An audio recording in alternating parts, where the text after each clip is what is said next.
To the channel psycho for you. दोस्तों मैं हूं संदीप। सो लास्ट वीडियो में हमने चाइल्ड डेवलपमेंट एंड पेडागोजी में जो सी टेट लेवल 1 है वो डिस्कस किया था, और आज की इस वीडियो में हम डिस्कस करेंगे सी टेट लेवल 2 जो कि 2021 में हुआ था पेपर। ठीक है। सो उसकी जो चाइल्ड डेवलपमेंट एंड पेडागोजी है उसमें कौन कौन से हमारे पास क्वेश्चन आए हैं वो डिस्कस करेंगे हम।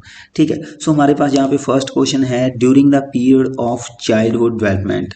तो कह रहे हैं बाल्यावस्था की अगर बात करें तो उसमें जो विकास है वो क्या है, वो स्लो होता है या कैन नॉट बी मेजर। देखो हम ये चीज मान सकते हैं, लेकिन जो किशोरावस्था होती है ना, किशोरावस्था, ठीक है, किशोरावस्था में जो डेवलपमेंट है वो कहीं ना कहीं स्लो हो जाता है। ठीक है। लेकिन बाल्यावस्था में वह स्लो नहीं होता।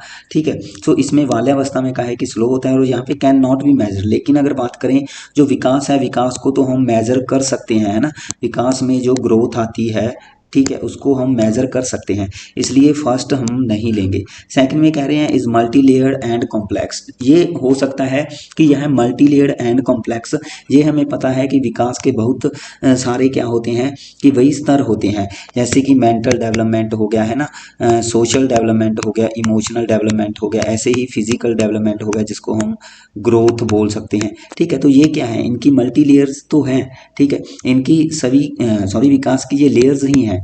ठीक है। तो यह कॉम्प्लेक्स भी होता है, ये हमें पता है। तो ये कॉम्प्लेक्स तरीके का विकास तो है। ठीक है। तो ओनली वाला हम यहाँ पे थर्ड नहीं लेंगे, डिसऑर्डर और डिसजॉइंट भी हम नहीं लेंगे। सो इसलिए हमारे पास जो इसका राइट आंसर रहेगा वो आएगा सेकंड। ठीक है।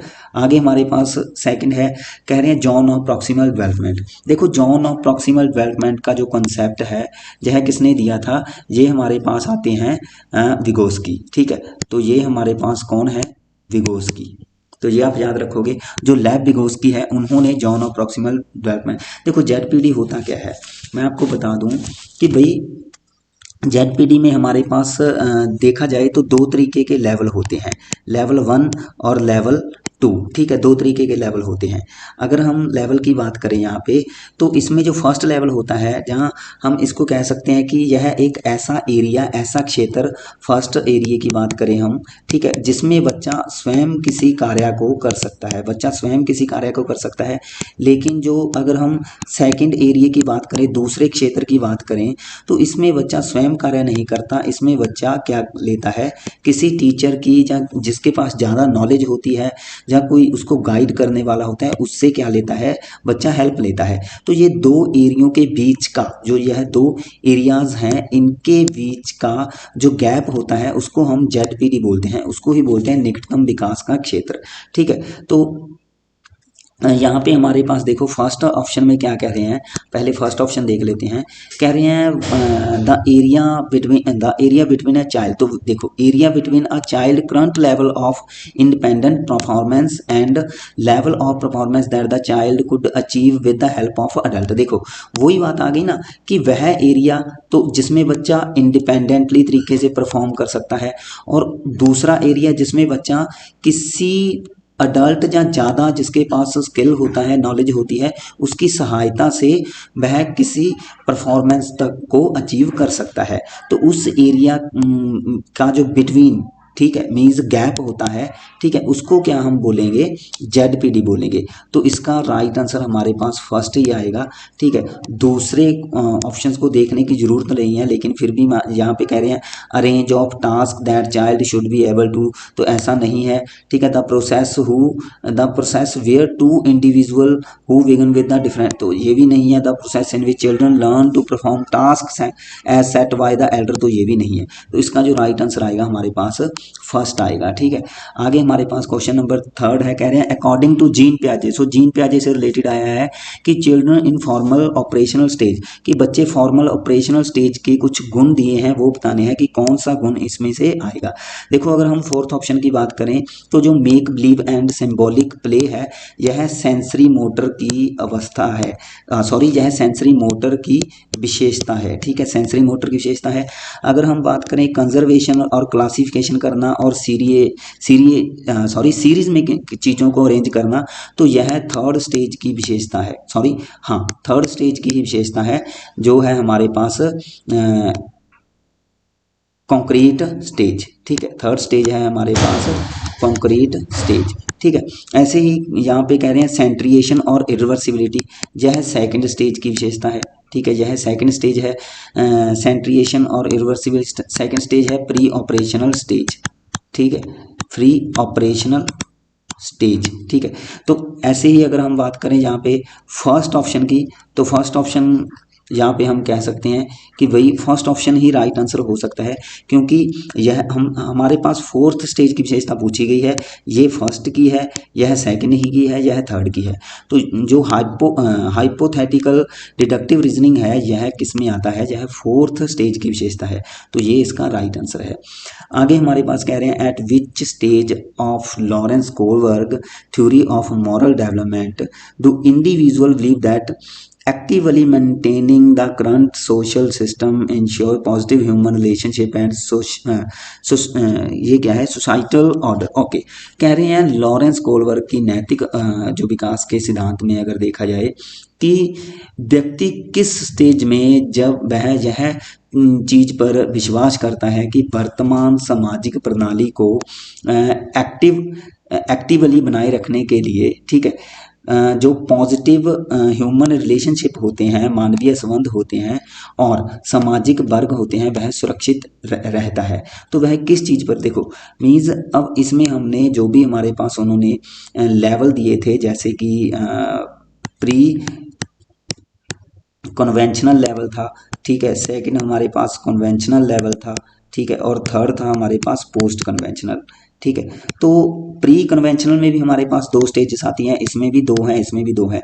इसकी थ्योरी मैंने ऑलरेडी 2-3 बार अपने चैनल पर प्रोवाइड कर दी है, तो आप वहाँ से देख लेना, ठीक है, अच्छे तरीके से। तो हमारे पास देखो क्वेश्चन मैं थोड़ा दोबारा पढ़ देता हूँ।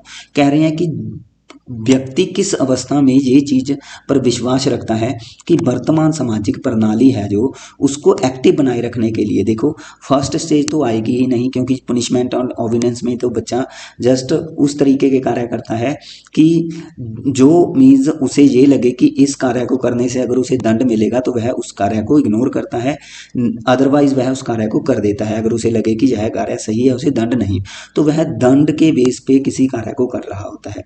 The social order maintaining orientation ये हो सकता है, ठीक है। सोशल ऑर्डर मीन्स सामाजिक क्रम व्यवस्था है, इसमें बच्चा समाज के नियमों की पालना करता है, ठीक है। द इंस्ट्रूमेंटल पर्पस ओरिएंटेशन, इसमें बच्चा स्वयं जो होता है ना, कि स्वयं की इच्छाओं को पूरा करने के लिए कार्य करता है। और द यूनिवर्सल एथिकल, तो यह तो लास्ट स्टेज है, मीन्स जो थर्ड लेवल है उसकी यह लास्ट स्टेज है। तो इसमें तो व्यक्ति जो होता है वह जो भी मीन्स समाज के नियम होते हैं, अगर उन्हें लगता है कि यह फालतू के नियम समाज ने बना रखे हैं जिसका कोई फायदा नहीं है, तो वह तोड़ सकता है उन नियमों को, ठीक है, अपने ही मीन्स कॉन्शियस माइंड से, अपना मीन्स एथिकल यूज करके, ठीक है, अपने एथिक्स यूज करके वह क्या कर सकता है, तोड़ सकता है नियमों को। तो ये तो फोर्थ है, तो इसलिए जो इसका राइट आंसर हमारे पास होगा वो होगा second, the social order maintaining orientation, ठीक है। क्वेश्चन नंबर 5 में कह रहे हैं which of the following is correctly matched. देखो हमने कौन सा ऑप्शन जो करेक्टली तरीके से मैच हो रहा है, तो जो यह मीन्स दिए हैं स्पेशियल, इंट्रापर्सनल, लिंग्विस्टिक, बॉडली। तो ये आपको पता है कि जो हॉवार्ड गार्डनर ने मल्टीपल इंटेलिजेंसी थ्योरी दी थी, मल्टीपल इंटेलिजेंसी थ्योरी, ठीक है, तो यह उसके साथ रिलेट करता है जो क्वेश्चन दिया है।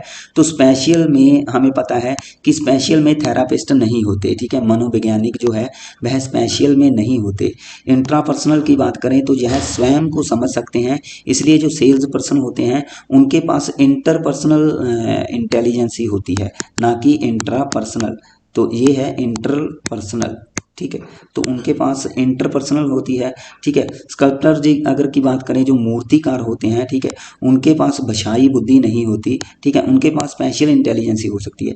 तो ये भी नहीं मैच करता, मीन्स फर्स्ट भी नहीं मैच कर रहा हमारे पास, ठीक है, और सेकंड भी नहीं मैच कर, ये भी नहीं मैच कर रहा, ठीक है, सेकंड भी नहीं, थर्ड भी नहीं है। बॉडली काइनेस्थेटिक, जो एथलेटिक्स होते हैं, जहाँ जिम्नास्टिक होते हैं, उनके पास, जहाँ योगा करने वाले होते हैं, है ना, तो उनके पास यह इंटेलिजेंसी होती है, इसलिए फोर्थ मैच कर रहा है। तो इसका राइट आंसर फोर्थ आ जाएगा। हमारे पास क्वेश्चन नंबर से लेव विगोस्की से रिलेटेड ये क्वेश्चन फिर आ गया हमारे पास। Language play an important role. तो लेव विगोस्की के अकॉर्डिंग उन्होंने लैंग्वेज की बात की थी। लास्ट वीडियो में मैंने बताया था कि आपने 2-3 वर्ड याद रखने हैं इसमें। उन्होंने कल्चर की बात की थी, ठीक है, उन्होंने सोसाइटी की बात की थी, ठीक है, उन्होंने लैंग्वेज की बात की थी, ठीक है, उन्होंने कल्चर को एज ए टूल माना था कि कल्चर एज ए टूल काम करता है बच्चों के विकास में, ठीक है। लैंग्वेज में उन्होंने प्राइवेट स्पीच का यूज़ किया था कि बच्चे प्राइवेट स्पीच बोलते हैं। और एक उन्होंने जो कि जिसको हम बोलते हैं आउटर स्पीच, ठीक है, आउटर स्पीच, जब बच्चा अपनी भाषा का बेसिकली प्रयोग करने लग जाता है दूसरों के सामने, वो उसकी आउटर स्पीच। प्राइवेट स्पीच को हम इनर स्पीच भी बोल सकते हैं, ठीक है, इनर स्पीच, ठीक है। तो इसलिए इसका राइट आंसर हमारे पास फर्स्ट ही आएगा, क्योंकि लैंग्वेज प्ले की बात की गई है कि लैंग्वेज जो एक इम्पोर्टेंट रोल अदा करती है किसमें, कॉग्निटिव डेवलपमेंट में, ठीक है। तो children learn language through the, देखो LAD की अगर बात करें तो LAD जो था ये हमारे पास आता तो लैंग्वेज थ्योरी में ही है, लेकिन यह लेव विगोस्की ने नहीं दिया था LAD डिवाइस। यह किसने दिया था, हमारे पास थे चोम्स्की, ठीक है। तो यह चोम्स्की ने दिया था। Children cognitive development occur in the, ये भी नहीं आएगा। मैच्योरेशन की बात करें अगर, देखो स्कीमा जो वर्ड है यह प्याजे ने दिया था, तो ये भी नहीं आएगा। तो इसका राइट आंसर फर्स्ट है। क्वेश्चन नंबर 7 में कह रहे हैं इन आ प्रोग्रेसिव क्लासरूम। देखो प्रोग्रेसिव क्लासरूम की बात की गई है, तो देखो मीन्स स्ट्रैटेजी क्या है, आपने ऑप्शन को जहाँ तो आप इरेज कर सकते हो, कुछ ऐसे ऑप्शन जिनको आप नहीं ले सकते। देखो अब इसमें वर्ड आ रहा है इज नॉट, है ना, is not all helpful in children learning. तो ऐसा तो नहीं है कि प्रोग्रेसिव क्लासरूम है जो वह बच्चों की लर्निंग में हेल्पफुल नहीं है, तो ये तो काट दो। हिंड्रेंस वर्ड आ रहा है इसमें कि वही रुकावट पैदा करता है, ये भी काट दो, ठीक है। देखो इसमें यूज हुआ है is helpful in identify high low and non achievers for the purpose of giving feedback parents. इसमें पेरेंट्स की बात आ रही है, लेकिन प्रोग्रेसिव एजुकेशन में हमने बच्चों की बात करनी है, तो ये भी काट दो। ऑप्शन रहेगा हमारे पास फोर्थ, इसमें कह रहे हैं is very important since it gives insight into children's understanding and help the teacher to reflect on her pedagogy, कि यह बहुत ही महत्वपूर्ण है क्योंकि यह बच्चों की जो कि समझ की जानकारी प्रोवाइड करता है एक प्रोग्रेसिव एजुकेशन, एंड जो भी टीचर है वह अपना एक जो पेडागोजिकल व्यू है, ठीक है, उस मीन्स उस पर वह क्या कर सकता है, विचार विमर्श कर सकता है, ठीक है। तो इसलिए इसका फोर्थ आ जाएगा। आगे क्वेश्चन नंबर 8 है, कह रहे हैं an effective classroom strategy to reduce gender stereotypes and broadening development possibilities for all sexes is, कह रहे हैं कक्षा में सभी जो जेंडर होते हैं, सॉरी लिंग में जेंडर रूढ़िवादिता को कम करना है। हमने जो भी जेंडर स्टीरियोटाइपिंग थिंकिंग है उसको कहीं ना कहीं कम करना है, और विकास के विस्तार की संभावनाओं को बढ़ाने के लिए प्रभावशाली पद्धति इसमें से कौन सी हो सकती है। कह रहे हैं लिंगों के जैविक अंतरों की उपेक्षा करना और उन्हें अस्वीकार करना। देखो अस्वीकार और उपेक्षा मीन्स इग्नोर करना या डिसमिस तो हमने नहीं करना है, इसलिए ये क्रॉस हो जाएगा। To reinforce gender roles as portrayed in the society, ये हो सकता है, ठीक है। फॉर्मिंग सेम सेक्स एबिलिटी, तो हमने ऐसा नहीं है कि उनके ग्रुप वगैरह बनाने हैं, ठीक है, तो ये भी हम नहीं रखेंगे, ये हो सकता है, लेकिन अब फोर्थ की बात कर रहे हैं। कह रहे हैं forming mixed sex activity group and promote discussion, तो ये हमारे पास बेटर है। देखो कह रहे हैं to reinforce gender roles as portrayed in the society, तो इसमें समाज में जो लिंग भूमिकाएं हैं उसको प्रबल किया जा रहा है कि लिंग भूमिकाओं को, तो लिंग भूमिकाओं का मतलब होता है कि जो काम बॉयज़ का है उसको बॉयज़ ने ही करना है, जो काम गर्ल्स का है उसको गर्ल्स ने ही करना है, तो उसको तो हम प्रबल नहीं करेंगे, क्योंकि ऐसा नहीं है कि गर्ल्स का काम गर्ल्स ही करेंगी, गर्ल्स का काम बॉयज़ भी कर सकते हैं और बॉयज़ का काम गर्ल्स भी कर सकते हैं, इसलिए हम सेकंड नहीं लेंगे, ये हमारे पास फोर्थ इसका राइट आंसर रह जाएगा। क्वेश्चन नंबर 9 में कह रहे हैं मल्टीलिंगुअलिज्म जो क्लासरूम है, कह रहे हैं needs to be understood as dash by the teacher, कि जो टीचर को जो भी क्लास में मल्टीलिंगुअलिज्म होता है उसको समझना चाहिए, कह रहे हैं क्योंकि यह एक तरीके का एक एसेट है और रिसोर्स है। है तो ये होगा, क्योंकि एक तरीके से हमें यह जो मल्टीलिंगुअलिज्म है एक तरीके से हमें बहुत सारे एक्सपीरियंसेस प्रोवाइड करेगा, है ना। हमें अलग अलग बच्चों की भाषा को हम फेस करेंगे और उसको समझने की कोशिश करेंगे, है ना। तो यह एक रिसोर्स का काम करता है, ठीक है। इसलिए यह हिंड्रेंस भी नहीं होगा, प्रॉब्लम भी नहीं होगा और एक सिस्टमेटिकल इशू भी नहीं है। इसका राइट आंसर फर्स्ट आएगा।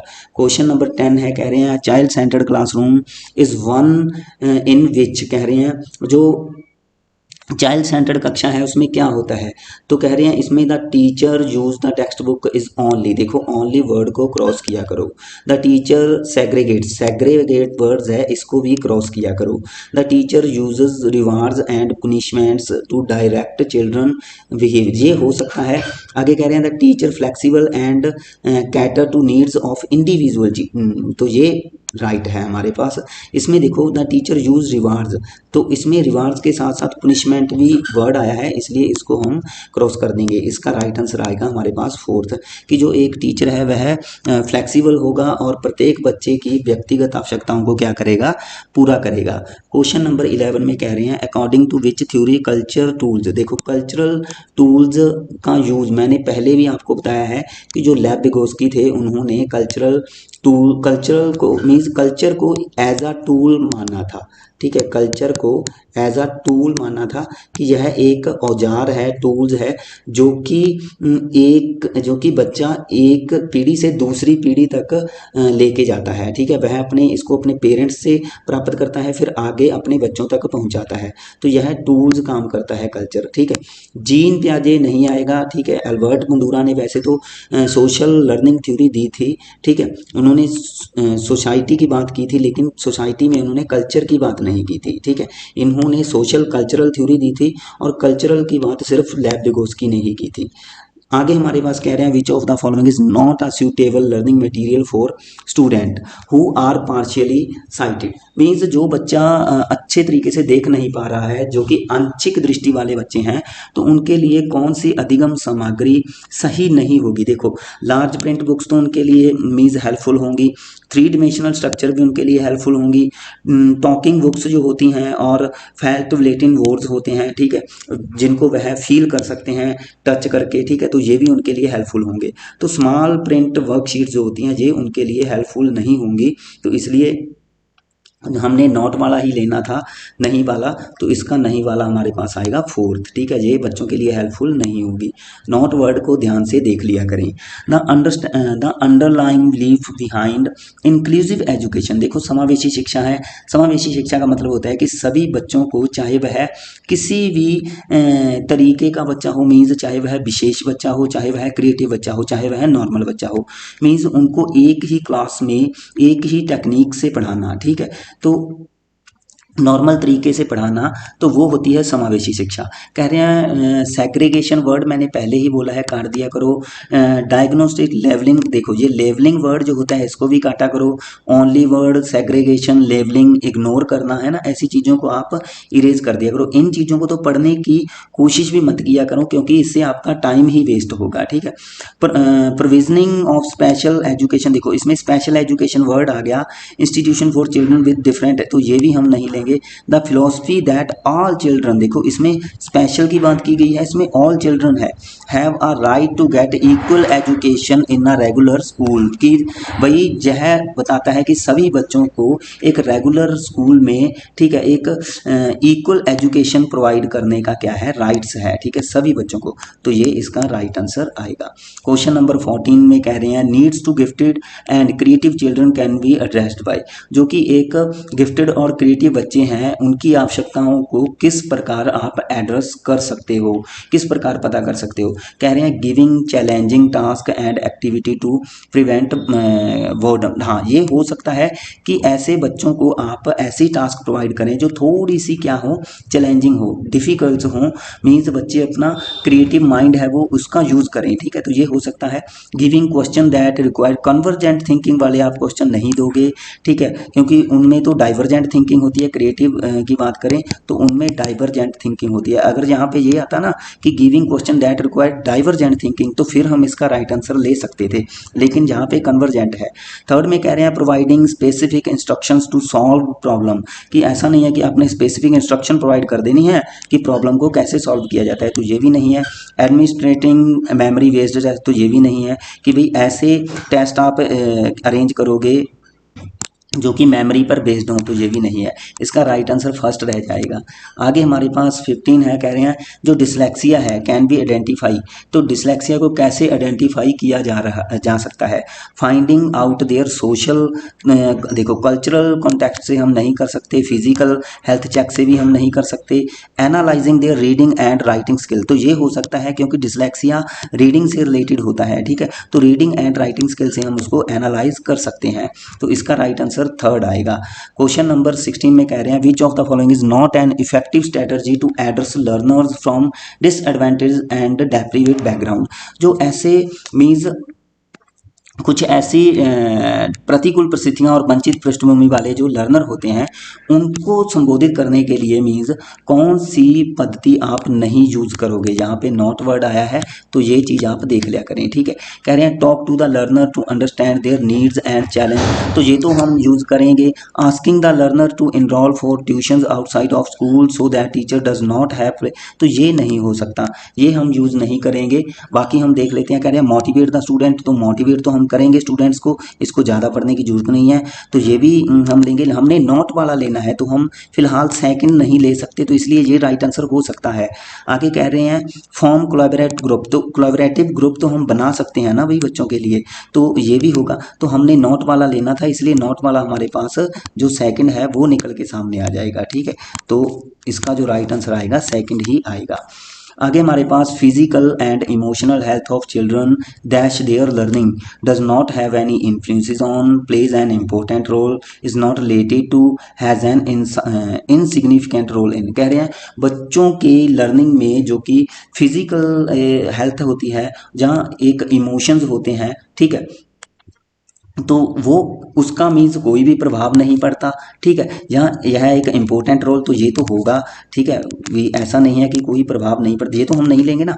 इज़ नॉट रिलेटेड, तो ये भी नहीं है। इज़ इनसिग्निफिकेंट है, तो इनसिग्निफिकेंट की बात की गई है, तो ये भी हम नहीं लेंगे। इसका राइट आंसर हमारे पास क्या आ जाएगा, सेकेंड आ जाएगा, ठीक है, सेकेंड इसका राइट आंसर है। इजी क्वेश्चन था। 18 में कह रहे हैं टू प्रमोट मीनिंगफुल लर्निंग, जो मीनिंगफुल लर्निंग है उसको प्रमोट करने के लिए, ठीक है, तो इन द क्लासरूम में मीनिंगफुल लर्निंग कह रहे हैं help the student to regulate their own emotions and motivation, तो ये होगा फर्स्ट होगा। इसमें हमने देखो ऑप्शन ये है, तो ऑप्शंस में ये हमारे पास स्टेटमेंट्स हैं, ठीक है, तो कौन कौन सी स्टेटमेंट्स सही है, तो फर्स्ट तो सही है क्योंकि इसमें बच्चों को क्या किया जा रहा है, हेल्प किया जा रहा है उनको मोटिवेट और उनके इमोशंस को रेगुलेट करने के लिए, कह रहे हैं। आगे कह रहे हैं सेकंड कैटेगराइज, देखो हमने पहले मैंने आपको बता दिया था जो लेवल वर्ड होता है या ग्रुपिंग होता है, कैटेगराइज्ड होता है, इनको आप इग्नोर किया करो, इसको छोड़ दो। Promote dialogue and discussion among children to build multiple, हाँ ये हो सकता है कि वही क्या है, जो भी स्टूडेंट्स हैं उनको मीन्स हम कह सकते हैं कि डिस्कशन करने के लिए या उनको डायलॉग करने के लिए प्रोत्साहित करना चाहिए, ठीक है, ताकि वह क्या हो सके, मीन्स उसमें एबल हो सके, योग्य हो सके बच्चे, ठीक है। कह रहे हैं इग्नोर, तो इग्नोर तो हमने करना ही नहीं है, इसलिए हम फर्स्ट और थर्ड लेंगे। फर्स्ट और थर्ड हमारे पास फर्स्ट ऑप्शन में है, सो इसका राइट आंसर फर्स्ट रह जाएगा, ठीक है। क्वेश्चन नंबर 19 में कह रहे हैं learning is a dash and dash process, learning एक हमारे पास देखो एक्टिव तो है ना, तो लर्निंग और कॉम्प्लेक्स भी है, तो लर्निंग हमारे पास कॉम्प्लेक्स एंड एक्टिव प्रोसेस है, तो यहाँ पे कॉम्प्लेक्स आएगा और यहाँ पे एक्टिव आएगा, ठीक है, तो ये आएगा हमारे पास फर्स्ट। 20 में कह रहे हैं teacher should dash the social cultural religious and linguistic diversity in her classroom to facilitate meaningful learning, कह रहे हैं कि अपनी कक्षा में जो एक मीनिंगफुल लर्निंग को फैसिलिटेट करने के लिए एक टीचर को अपनी क्लास में जो सोशल है या कल्चरल है, जहाँ रिलीजियस है, जहाँ लिंग्विस्टिक है, ठीक है, इसकी जो डाइवर्सिटी है इसको डैश करना चाहिए, इसको डिसमिस कर देना चाहिए, इसको इग्नोर कर देना, इसको समझना चाहिए, ठीक है, टीचर को समझना पड़ेगा जो भी कक्षा में उसको सोशल, कल्चरल, रिलीजियस या लिंग्विस्टिक डाइवर्सिटी देखने को मिल रही है। तो ऐसा नहीं है कि वह उसको डिसमिस करेगा, इग्नोर करेगा या नेग्लेक्ट करेगा, ठीक है, इसको अंडरस्टैंड करना चाहिए। क्वेश्चन नंबर 21 है, it is the important to create dash learning environment in the classroom rather than dash one. कह रहे हैं क्लास में एक इफेक्टिव लर्निंग के लिए डैश इन्वायरमेंट की क्या करनी पड़ेगी, क्रिएट करना चाहिए बजाय कि डैश के। मीन्स किसको तो लेना है, किसको नहीं लेना। देखो फियरफुल हो गया है ना, इसको छोड़ दो। फैसिलिटेटिव को ले सकते थे लेकिन रैदर देन, तो फैसिलिटेट को यहाँ पे अगर हम ये ऑप्शन चूज करते हैं तो यहाँ पे फियरफुल आएगा, तो ऐसा तो नहीं है ना। तो इसलिए ये अगर हम यहाँ पे कॉम्पिटिटिव लेंगे तो कॉम्पिटिट हमने ऐसा वातावरण नहीं क्रिएट करना है जो कॉम्पिटिटिव हो, हमने ऐसा वातावरण क्रिएट करना है जो कोलैबोरेटिव हो, ठीक है। तो कोलैबोरेटिव तो हमने क्रिएट करना है किसकी बजाय, कॉम्पिटिटिव की बजाय, ठीक है। तो ये इसका राइट आंसर आएगा, ठीक है, इसका आएगा फर्स्ट। क्वेश्चन नंबर 22 है, कह रहे हैं which of the following is an example of effective motivational strategy to encourage student to learn. कह रहे हैं कि भाई निम्नलिखित में से कौन सा एक एग्जाम्पल है जो बच्चों के लर्निंग के लिए, जो उसको मोटिवेट करने के लिए क्या है, इफेक्टिव मेथड देता है, एक इफेक्टिव पद्धति। Providing scaffolding specially when student learn new skill. तो ये हो सकता है कि भाई उन्हें स्कैफोल्ड प्रोवाइड किया जाए जब बच्चा नए स्किल सीखे। Emphasise on completion of work rather than learning. तो ये नहीं है कि भाई उसको सिर्फ वर्क को पूरा करने पर ही जोर देना है, ना कि मीन्स लर्निंग पर, तो ये हम नहीं लेंगे। Giving task that are easy task भी नहीं देंगे। Creating a lot of opportunity for competition. देखो कंपटीशन की हम अपॉर्चुनिटी नहीं दे सकते, ठीक है, ये भी हम नहीं लेंगे। इसका राइट आंसर हमारे पास फर्स्ट रह जाएगा। क्वेश्चन नंबर 23 है, कह रहे हैं which of the following statement about children thinking is not correct. कि बच्चों की थिंकिंग से रिलेटेड हमारे पास कुछ स्टेटमेंट्स हैं, तो उनमें से कौन सी सही नहीं है। फर्स्ट में कह रहे हैं children construct their own theory about, तो ये तो सही है, ठीक है। सेकंड में कह रहे हैं children can not think of concept of their own and the primary role of teacher is to be provide information. अगर मैं 23 की, तो ये हमारे पास हो सकता है कि भाई बच्चे ऐसा नहीं करते, ठीक है, ये थिंकिंग नहीं हो सकती बच्चे की। आगे हमारे पास क्या है, चिल्ड्रन एक्टिव थिंकिंग। हाँ, तो ये एक्टिवली वह थिंक करते हैं अलग अलग जो फिनोमिनन होते हैं उनके बारे में, ठीक है, और अपनी ही एक हम कह सकते हैं एक जो भी उनकी खोज होती है उसको अपने हिसाब से वह क्या कर लेते हैं, बना लेते हैं। फोर्थ में children are born with curiosity. तो ये भी बात सही है कि वह क्यूरियोसिटी के साथ बॉर्न होते हैं और जो भी संसार में देखते हैं उसको सीखने की कोशिश करते हैं, ठीक है। तो ये भी सही है, ये भी सही है। सेकंड इसका नहीं हो सकता और नोट के अकॉर्डिंग ही हमने लेना था, इसलिए इसका जो राइट आंसर आएगा सेकंड आएगा। क्वेश्चन नंबर 24 है, कह रहे हैं चिल्ड्रन फेलियर इन स्कूल। कि स्कूल में जब बच्चे फेल हो जाते हैं तो वह क्या, suggest that children from the deprive. तो ऐसा नहीं है कि वो बच्चे एक वंचित वातावरण से आ रहे हैं इसलिए वह फेल हैं, तो ये नहीं है। Indicate that school has not able to cater to the needs and interest of these children. तो ये इंडिकेट करता है कि भाई उस स्कूल ने जो बच्चों की नीड्स होती हैं या इंटरेस्ट होते हैं उसकी पूर्ति करने में वह मीन्स योग्य नहीं है, तो ये हो सकता है। Proves that the children have genetic. तो ये नहीं है कि उनमें मीन्स जन्म से ही किसी न किसी तरीके से डिफेक्ट्स हैं और वह क्या है, मीन्स पढ़ नहीं सकते और उन्हें स्कूल से बाहर निकाल देना चाहिए, तो ये भी नहीं होगा। Signifies that parents have not been able to support their children to. तो ऐसा भी नहीं है कि भाई यह इंडिकेट करता है कि भाई जो पेरेंट्स हैं, ठीक है, वह बच्चों को लर्निंग में हेल्प नहीं करने में वह असमर्थ थे इसलिए वह फेल हो गए, तो ये भी नहीं है। इसका राइट आंसर हमारे पास सेकंड आएगा। 25 में हमारे पास देखो क्या कह रहे हैं, जो 25 है इसमें कह रहे हैं कि वही why working in group teaching and helping each other children. कि वही ग्रुप में जो एक दूसरे को पढ़ाने में और सहायता करने से क्या कह रहे हैं, are able to reflect on their own thoughts process and shift to a higher level of cognitive activity. कि बच्चे स्वयं की जो चिंतन प्रोसेस होती है, ठीक है, उस पर क्या कर सकते हैं, हम कह सकते हैं कि आक्षेप कर सकते हैं। हाँ, मीन्स वह कह सकते हैं कि उनको रिफ्लेक्ट कर सकते हैं, ठीक है। और कह रहे हैं और जो भी उसका कॉग्निटिव एक्टिविटी होती है उसको हायर लेवल तक पहुंचा सकते हैं, ठीक है। तो ये हो सकता है कैन डेवलप मिसकंसेप्शन, तो ये नहीं है कि मिसकंसेप्शन डेवलप होगी। गेट डिस्ट्रैक्टेड, तो डिस्ट्रैक्टेड भी नहीं आएगा। Develop competitive tendency, competitive tendency तो डेवलप होगी और लर्निंग में रुकावट होगी, तो ये भी नहीं है। ठीक है, हिंडर वर्ड हो गया, ऐसी चीज़ों का आप इग्नोर किया करें, मैं आपको बार बार कहता हूँ। इसका राइट आंसर आएगा हमारे पास फर्स्ट। क्वेश्चन नंबर 26 है, इसमें कह रहे हैं in a dash classroom teacher adept their pedagogy and very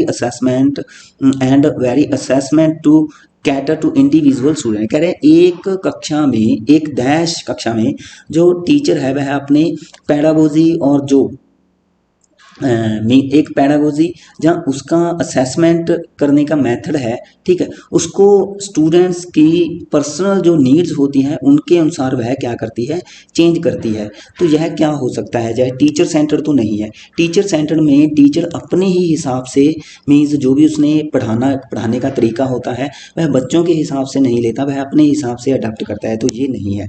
text book centre भी नहीं होगी, बिहेवियरिस्टिक भी नहीं होगी, इसमें बच्चों के हिसाब से चीज़ें चेंज हो रही है, तो ये है प्रोग्रेसिव। ठीक है, तो यह एक प्रगतिशील क्लासरूम हम इसको बोल सकते हैं।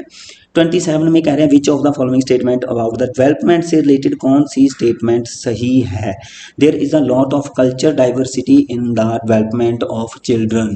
कह रहे हैं तो ये हो सकता है कि भाई यह डेवलपमेंट से रिलेटेड स्टेटमेंट सही हो सकती है कि ये बात सही है कि बहुत सी जो कल्चरल होती हैं, संस्कृति डाइवर्सिटी होती हैं, ठीक है, तो मीन्स क्या है कि कह रहे हैं कि बच्चों के विकास में बहुत सी कल्चरल डाइवर्सिटी हो सकती हैं। हाँ, तो ये हो सकता है। Children across the world follow the same sequence and exact time of development. देखो कह रहे हैं कि सभी बच्चे जो संसार में होते हैं, सभी बच्चे उनका विकास एक ही क्रम से होता है, तो ये हम कह सकते हैं कि क्रम एक सकता है लेकिन टाइम एग्जैक्ट नहीं हो सकता, कि समय भी उनका एक ही होता है, तो इसलिए यह एग्जैक्ट टाइम के अकॉर्डिंग गलत हो जाएगी।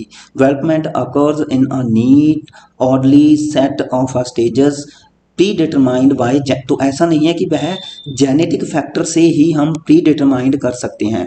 ठीक है, विकास में जो भी कह रहे हैं कि सुरुचिपूर्ण होता है, जहाँ मीन्स हम कह सकते हैं नीड्स होती हैं, जहाँ ऑर्डर होते हैं, ठीक है, जहाँ सेट्स ऑफ स्टेजेस होते हैं, तो जो ऐसी चीज़ें हैं ये ऐसा नहीं है कि जेनेटिक फैक्टर से ही इसमें कहीं ना कहीं हम कह सकते हैं कि जेनेटिक फैक्टर के साथ साथ इसमें अगर इन्वायरमेंट फैक्टर भी लेते ना तो फिर हम मान सकते थे कि हम प्री डिटरमाइंड कर सकते हैं, लेकिन जेनेटिक फैक्टर से हम प्री डिटरमाइन नहीं कर सकते। ठीक है, तो ये भी गलत हो गया। फोर्थ की बात करें, development is a simple and यूनिडिमेंशनल।